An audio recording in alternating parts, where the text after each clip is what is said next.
Hello WhatsApp guys, আসসালামু আলাইকুম। আশা করি সকলে ভালো আছেন।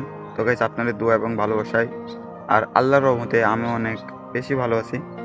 তো গাইস, আজকের ভিডিওটা কোনো ব্লগও না, কোনো ইন্টারেস্টিং ভিডিও না। আজকের ভিডিওটা তোমরা একটা শিক্ষণীয় ভিডিও, কারণ আমার সাথে কি হয়েছিল সেই বিষয়ে আজকের ভিডিওটা বানানো। তো গাইস, অনেকেই জানো আবার অনেকেই জানো না, তো আমি একটা আইফোন কিনছিলাম, আইফোন 14 প্রো ম্যাক্স কিনছিলাম। অনেক শখে একটা কিনছিলাম। আর যারা কন্টেন্ট ক্রিয়েটার, যারা মূলত ভিডিও করে, তাদের একটা আইফোন দরকার হয়। আইফোন লাগে, একটা ভিডিও করতে গেলে আইফোন লাগে ভালো কোয়ালিটির। আর আমার সাথে কীভাবে ডাকাতি হয়েছে একটা আইফোন, এর জন্য আমার জীবনটা বাজি রেখে আমি কীভাবে বাঁচেছি সেই বিষয়ে আজকের ভিডিওটা বানানো। তো চলো বেশি কথা না বাড়িয়ে আজকের ভিডিওটা শুরু করা যাক। সো গাইস, তোমরা হয়তো অনেকেই জানো আবার অনেকেই জানো না যে আমার প্রথমে একটা অ্যান্ড্রয়েড ফোনই ছিল। আমি ভিডিও করতাম ভালো কোয়ালিটি আসতো না, আগের ভিডিওগুলো দেখলে তোমরা হয়তো জানতে পারবা।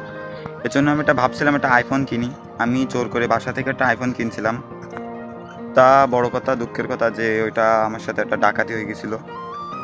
আর কিভাবে হয়েছিল সেই বিষয়ে কথা বলতেছি। আমি আইফোন মূলত 14 প্রো ম্যাক্স কিনছিলাম। আর ওইটা নিয়ে আমি একটা ট্যুরে গেছিলাম এক জায়গাটায়।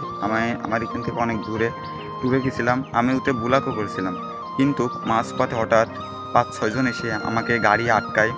আমার মোটরসাইকেলটা আটকায়, এরকম আমার মোটরসাইকেল বাইকটা আটকানোর পরে আমার সাথে ভালো করে কথা বলে। আমি বুঝতে পারছিলাম না প্রথমে, পরে হাসি ঠাট্টা করে কথা বলে, আমিও বলি। পরে হঠাৎ করে মনে করো যে রাস্তাটা ফাঁকা ছিল, আরও চারিপাশে পাট বাগান, মাঠে খেতে, একটা কোনো লোক ছিল না, তারা 5-6 জন ছিল। এবার আমার বলে, তোর ফোনটা বের কর।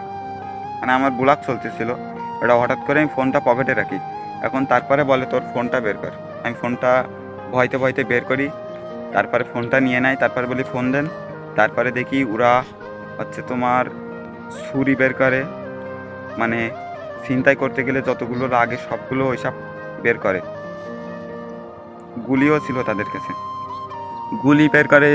তারপরে আমার সাথে আরেকজন ছিল, চাকু সবগুলো বের করে আমাদের গলায় ধরে আর বলে, তোর ফোন দে আর তোর বাইক কান থুয়ে যাওয়া।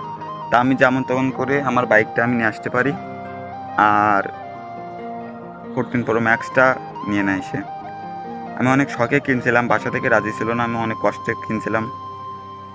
তার সমস্যা নাই, আল্লাহ যা করে তা ভালোর জন্য করে। আর তোমরা যদি সাপোর্ট করো তাহলে ওইরকম আমি অনেক ফোনই কিনতে পারবো, তোমাদের শুধু সাপোর্ট।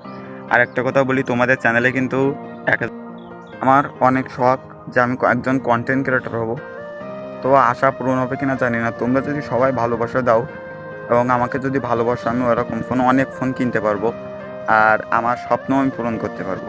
আমি একজন কন্টেন্ট ক্রিয়েটর হতে চাই। আর এই ফোনটা মূলত আমার বোনের ফোন, সেই ফোন থেকে আমি ভিডিও বানাচ্ছি। আর এই জন্য আমি প্রায় 2 মাস ইউটিউবে কোনো ভিডিও দিতে পারি না। তাই কীভাবে ভিডিও দেবো, তাই আজকে আমার বোনের ফোনটা নিয়ে তোমাদেরকে জানাচ্ছি যে এইভাবে আমার চিন্তা হয়েছিল আইফোন 14 প্রো ম্যাক্স। আর এই নিয়ে আমি অনেক থানা পুলিশ করছিলাম। তা বড় কথা, ওই সময় আন্দোলন চলতেছিল, ওই যে কোটা আন্দোলন, এই জন্য কিছু হয়নি।